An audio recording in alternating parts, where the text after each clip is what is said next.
We'll be joined on stage by Alexa Koenig, who you've all met earlier, from UC Berkeley. We'll be joined by Sam Gregory from Witness, and Milena from Amnesty International. Elizabeth is going to moderate this session. We're going to talk about the application of this evidence for justice and accountability. We now have the archival evidence in these reports. What can we do with it? What is the impact? With this evidence, how do we work on persecutions, working with international bodies, and where do we go from here now that we have it all archived? So I'll turn to you, Elizabeth. Thank you. Thank you so much for joining us. Back to back now. I'm very pleased to be sharing the stage with you. And I guess we can start. Let me ask you, Alexa.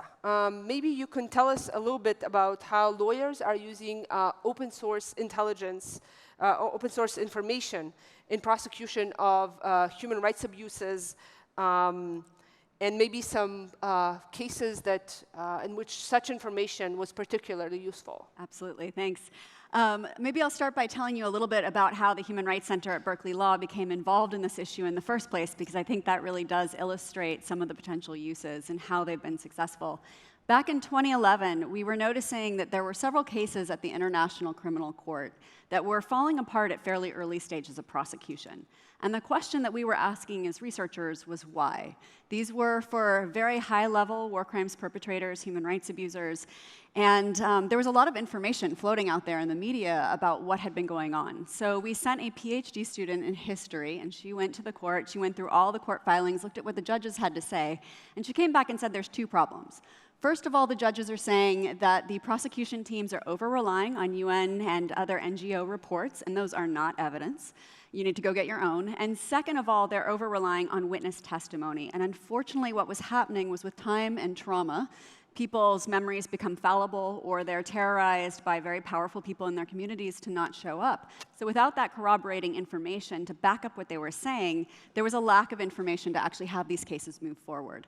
So what we began to do was host a number of conversations that Witness has been engaged with for years, that Amnesty has also been working on, to look at the ways that new and emerging technologies have been helpful to get this supporting information. When you're dealing with a human rights case or an international war crimes case, there's really a gold standard around the buckets of information you want to collect. The first is, of course, that witness testimony that is the beating heart of any of these cases. It's the reason you're doing this work. The second, though, is the physical evidence, the gun, the bloodstains, et cetera, that can support the narrative of what happened. And the third is documentary information. And that documentary information seemed like a particularly rich source of information, particularly as we were seeing the proliferation of the smartphone across the globe and the new opportunities with the social media platforms, et cetera, and new mechanisms of information sharing to know what was happening in parts of the world that were difficult for outsiders to access. And particularly when you're talking about human rights cases, international criminal war crimes cases, a lot of times the venues are outside the conflict zone. For diplomatic reasons, for cost reasons, and for security reasons, it's often hard to get on the ground quick enough to get that primary information. So increasingly, that information that was flowing over social media and other online places, and that journalists were getting out from the ground, became a really rich trove of data. So the ways, then, that this information can be particularly helpful. One, can it really help understand whether a case is worth pursuing? Is there going to be enough documentary information out there to support what survivors are saying? A second is to help understand the trustworthiness of your sources. So what you're hearing, the narrative coming out from the ground, is there corroborating information? A third is to give context to the other sources, the physical data and the testimonial data. And a couple of kinds of evidence that it can really provide is going to be lead information, so information that leads you to other sources of content. For example, if you're looking at a video that comes out of Syria, can you tell from the people that are depicted in that who might make good witnesses to follow up on if you are a war crimes investigator? The second bucket of evidence that's really helped that this open source content is helpful for is linkage evidence. When you're dealing with international courts in particular, the goal is to go after the highest level, most responsible person, which usually means the commanding generals or the presidents of countries. In order to do that, you have to link the atrocities on the ground to that person, and that person often wasn't the trigger puller. So you need, one of the great things about social media is it's set up to be a network and to show a network of relationships. And there seemed, particularly back in 2012, 2013, 2014, a rich opportunity to show those relationships and build that chain all the way to the top. There are 3 cases I'll just mention super quickly that have become milestones, at least at the international level. The first is the Almaty case at the International Criminal Court. That was a case for the destruction of cultural heritage property in Mali.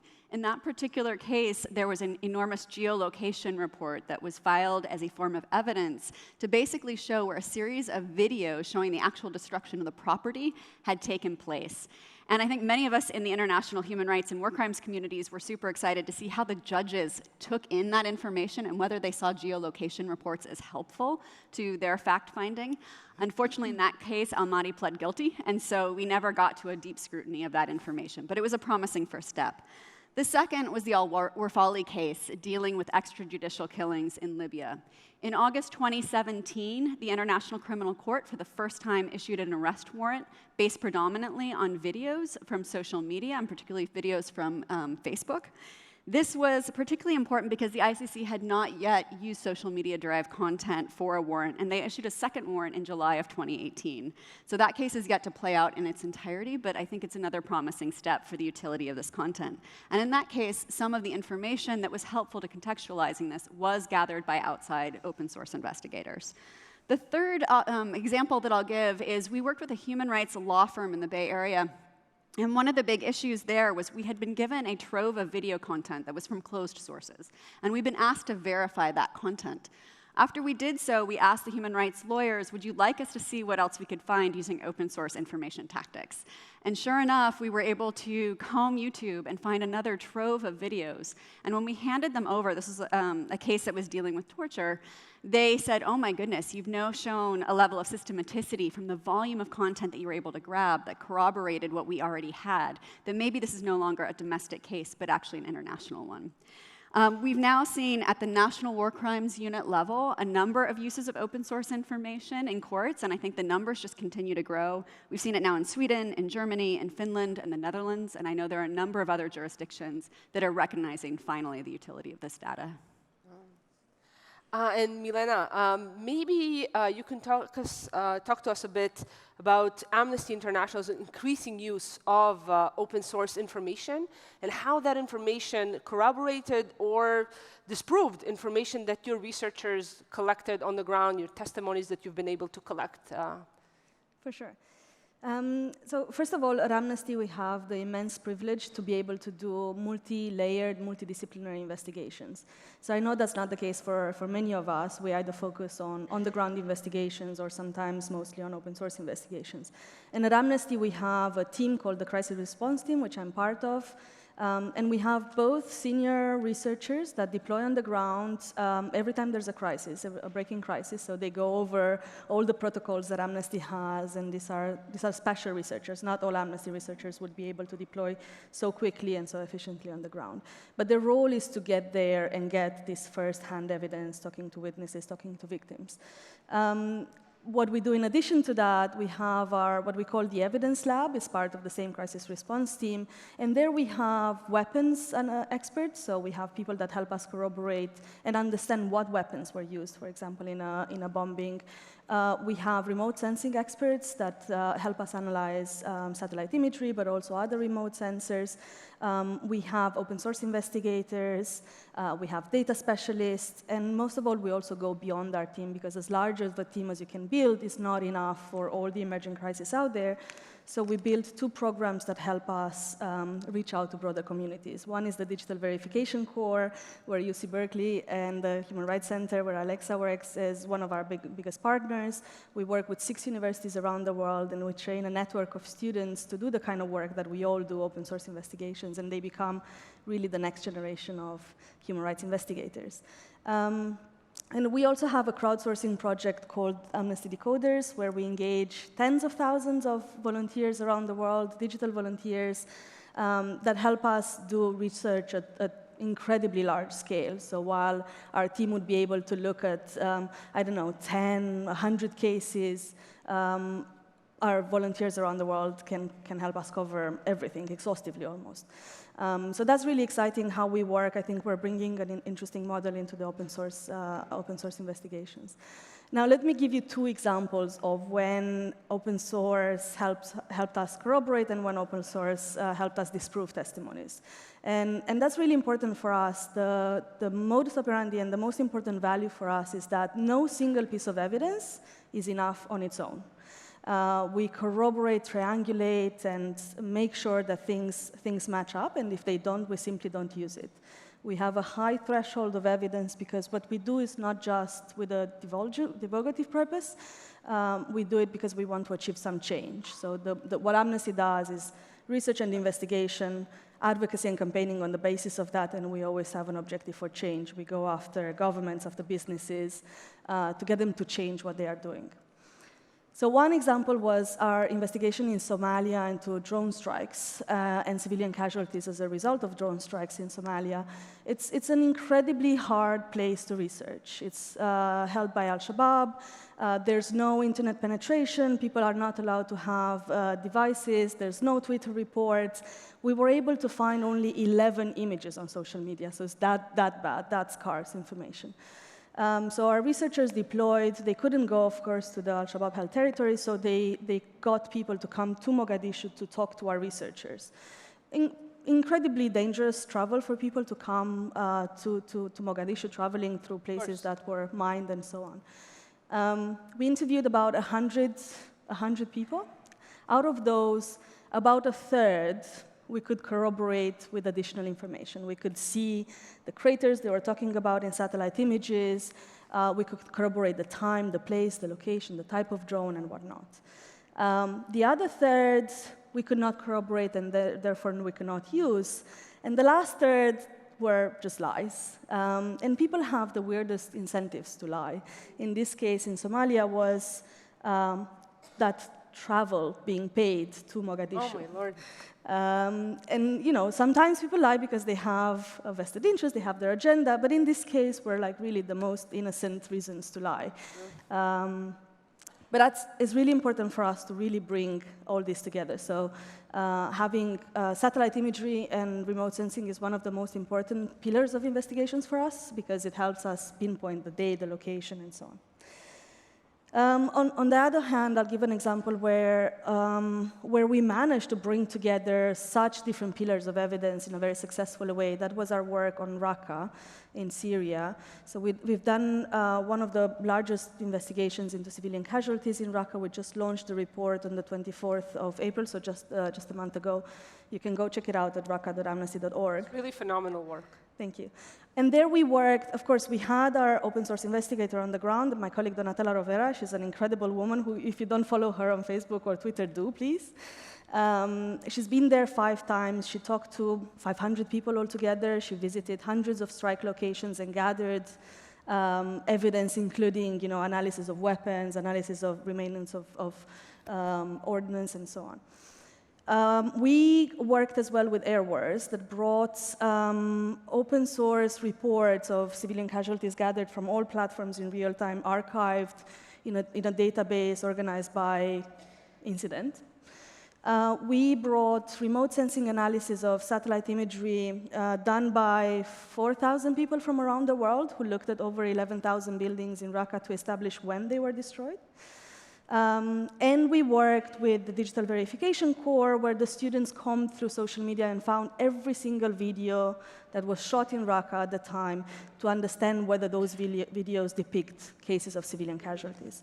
So we put together this really comprehensive report based on all these pillars of evidence to show how civilians were killed indiscriminately in Raqqa using weapons that should have not been used in an urban context. Thank you. Thanks. So Sam, the video in my presentation that I showed the incendiary weapon attack was sent to me privately by the person who filmed it, because when he uploaded it to YouTube and a lot of other people uploaded it to YouTube, YouTube decided to delete the video. And multiple videos documenting war crimes in Syria are now lost. There is no backup. That's it. It's gone. Could you maybe talk a little bit about that phenomenon? What is behind it? What are lawyers doing to tackle this issue, to preserve video evidence, other type of evidence, and what are you doing to help them in this effort? Sure. I might try standing up if that's okay. I see Milena and Alexa a lot, so I'm going to maybe try and talk to you guys if that's okay. Can I do that? Go ahead. So I actually want to take a step back first and talk about stages that activists can do to preserve footage, and then I'll talk about what the platforms can do. Because I think before we start worrying about what the platforms can do, we need to think first about the stage of what is it we can support people on the ground to better gather evidence and then document and preserve it themselves. Because I think that's the question, is like we need autonomy on the ground as well.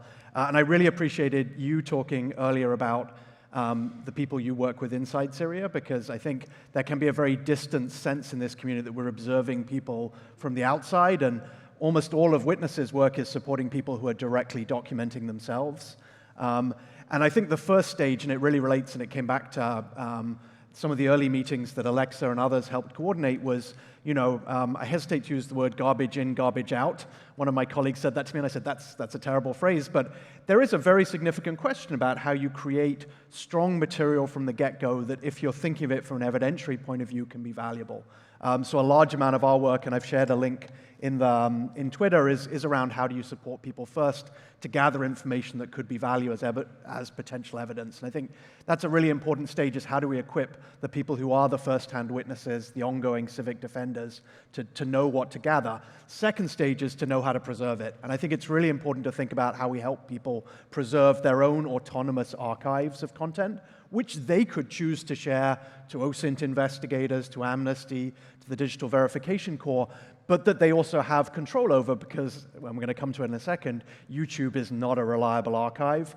So there's a big strand of our work, which you can go to archiving.witness.org, and you'll see there it's really focused on how do you help people preserve the footage in the way it can be valuable, because just downloading a video from YouTube is probably not good enough. If you're going to try and use it in an evidentiary context, you're losing so much of the metadata, so much of the context. So how do you help people have their own archives that have the information in it, that has the surrounding information, that is actually cataloged in a way that isn't like many of our photo collections, which is like, I have no idea what I have. I wonder if I have something useful. So I think those are the preliminary stages. And then there becomes the question that, of course, not everyone knows to keep their own archives, and we put it on YouTube.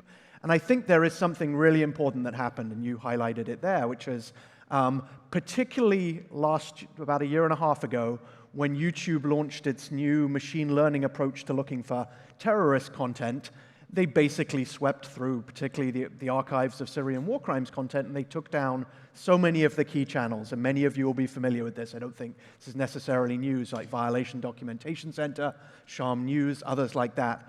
But this wasn't the first time that this had happened. It happened on an ad hoc way. I remember we used to work with content from the Green Revolution in Iran, and when we looked back at the content we'd archived on a human rights channel, a third of it had gone. Now, a lot of that was taken down because people had privacy reasons. So I think we have to be careful to distinguish between YouTube taking down content and people choosing to say, wait a second, my life circumstances have changed.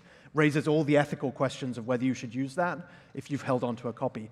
But the YouTube one is just the question, it's because of this pressure to counter-extremist content pressure that governments are placing, some public pressure to deal with this graphic violence content.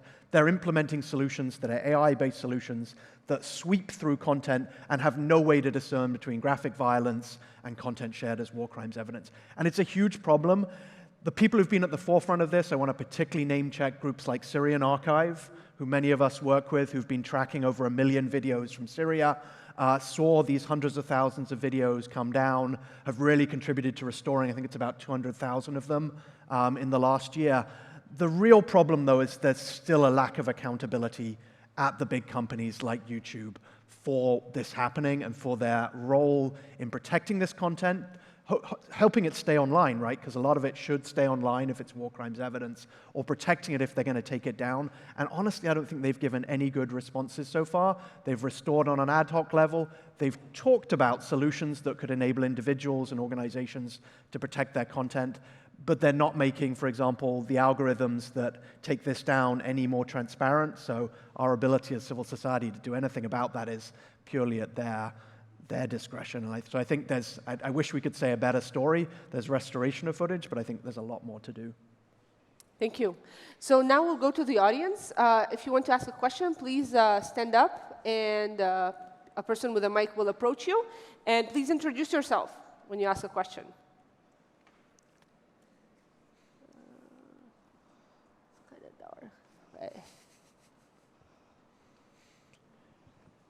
Hi, I'm Marin. I'm a reporter. I'm just wondering, you mentioned something about metadata in these videos and YouTube's takedown. Has there been any real substantive conversations regarding, working with some of these platforms to preserve some of that metadata so that it makes verification purposes, verification easier for people like me working on social news gathering?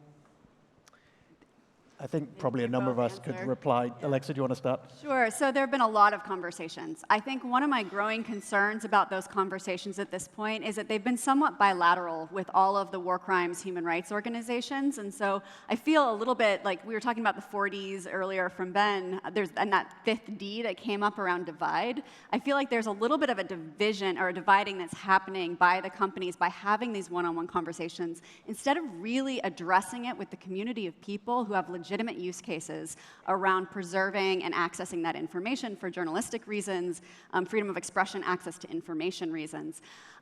With each of the platforms, I think they've taken a very different perspective on the potential utility of this information, and depending on the perspective they take, I think the opportunities for engagement are very different. For example, from Facebook, historically, one of the things that we've seen is sort of more of a law enforcement issue, at least in the war crime space. So the teams that we've dealt with have been very different than, say, at YouTube, where I think it's often been dealt with at the policy level and also at the operations level and also at the product development level. I think one of the trends that I've seen is a desire on the part of companies, understandably, to automate some of the detection process of the footage that might have value as war crimes evidence. The problem with that is that I think knowing what will be useful it doesn't look like anything consistent. It could be two people in a cafe having a cup of coffee that provides the linkage between two actors. So I do think the automation of that is tricky. Milena, maybe you can address the third question? Yeah, I was thinking about that. I think it's about what is an acceptable level of evidence to determine whether something happened or not. I really think it depends a lot on your objectives.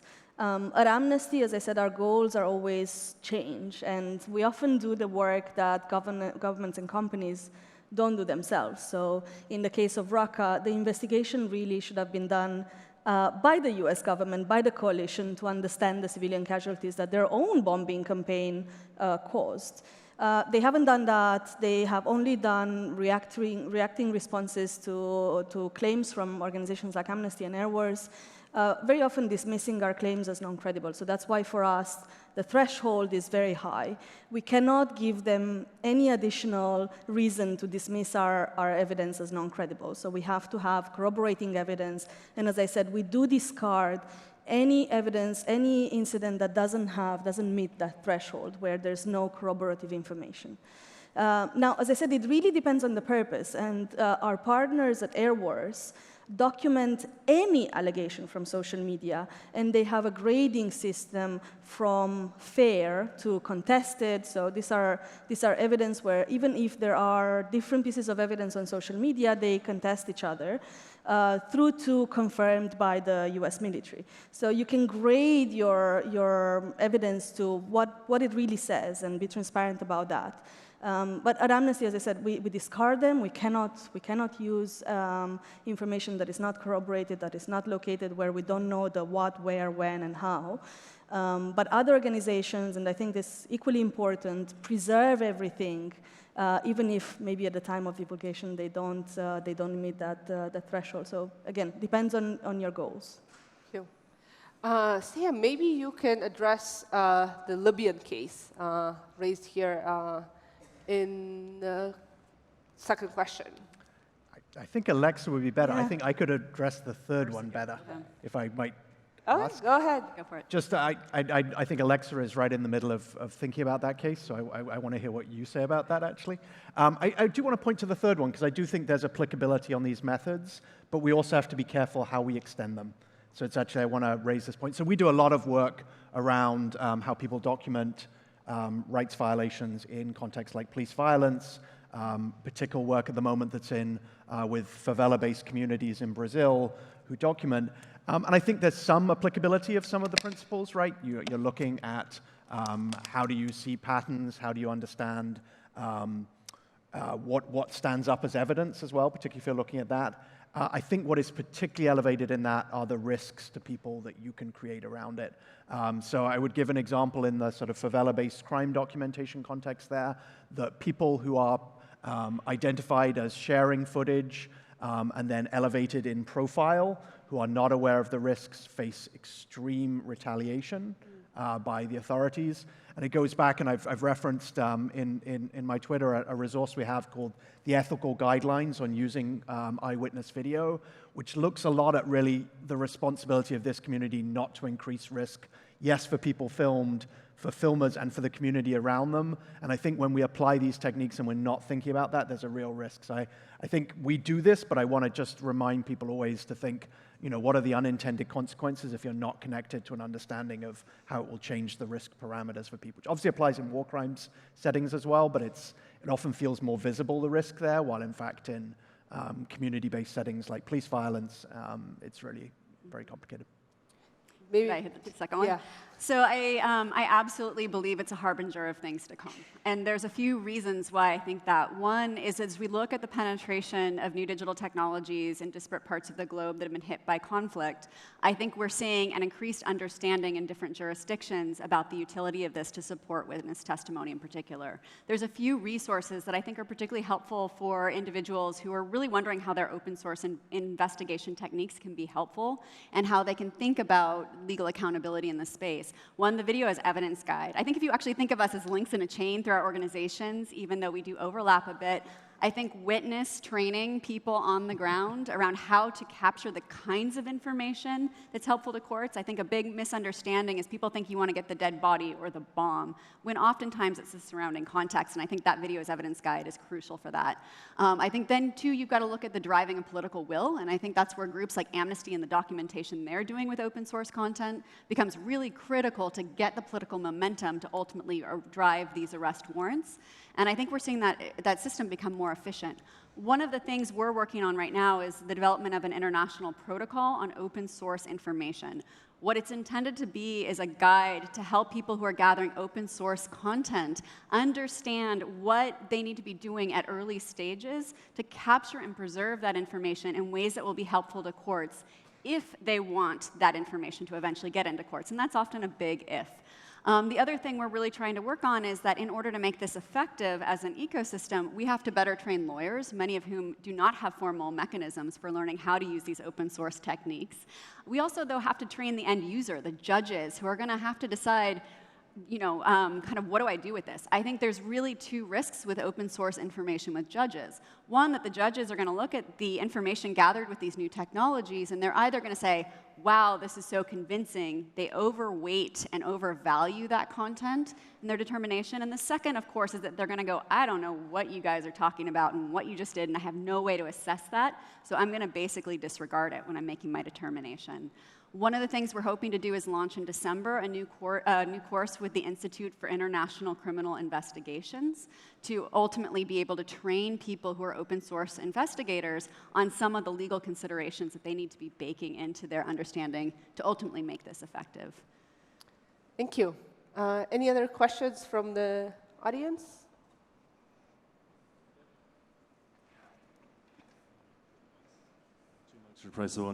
Hello guys, Kieran O'Connor here from Storyful. Thank you very much. Content erasure is definitely a large problem. One thing we've encountered a lot in the last year or two in covering areas like Syria is the effect of closed platforms or even open platforms closing. We've seen the graph search on Facebook closing down or being paused, as has officially been said. Just wondering, what are your thoughts on how, because a big struggle for us is that something goes through the ringer on WhatsApp or on Signal or even on Telegram. How do we stand that up? Because if anything, it only adds to the fog of war and uncertainty.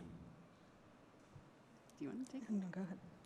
I may follow after you, but go ahead. Do you want to take it? Sure. It's an easy question. Everybody wants. I think it's a huge issue, and I just want to give a shout out. Actually, we have a report coming out with Storyful on tracking perpetrator shot footage, which actually is often the most complicated because it's de facto often moved into closed platforms because the mainstream platforms don't want it. So an early precursor, I think, actually of working out how to deal with closed platforms has been how to look at perpetrator footage, which moved into those before we had widespread use of even WhatsApp, say. I think there's smart things we can do to help people. I'll give one perspective and then see what others think.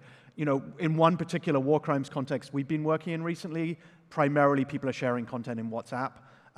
So a lot of it has actually been helping people think how to save content out of WhatsApp with as much information as possible surrounding it. There's a very particular problem in WhatsApp that videos disappear after 30 days. So you actually have to think very systematically how to save them and preserve them. So I think there is a part which is just thinking smartly about how do we have good protocols that reflect those platforms. How do you move fast? That's the problem with closed platforms as well, particularly, again, going back to perpetrator footage, that if it surges up in a space, it's often taken down or removed. So maybe that's one thing from our end, but yeah.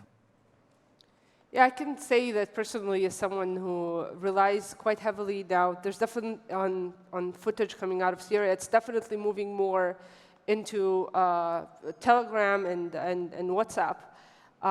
And those are definitely very powerful tools for spreading rumors and misinformation.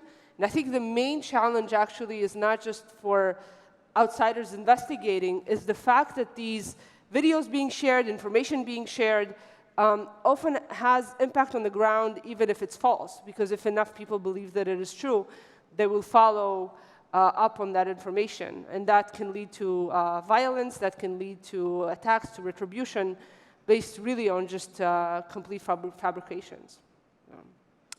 Thank you so much. I think we are nearly out of time. Thank you. Thank you. Thank you.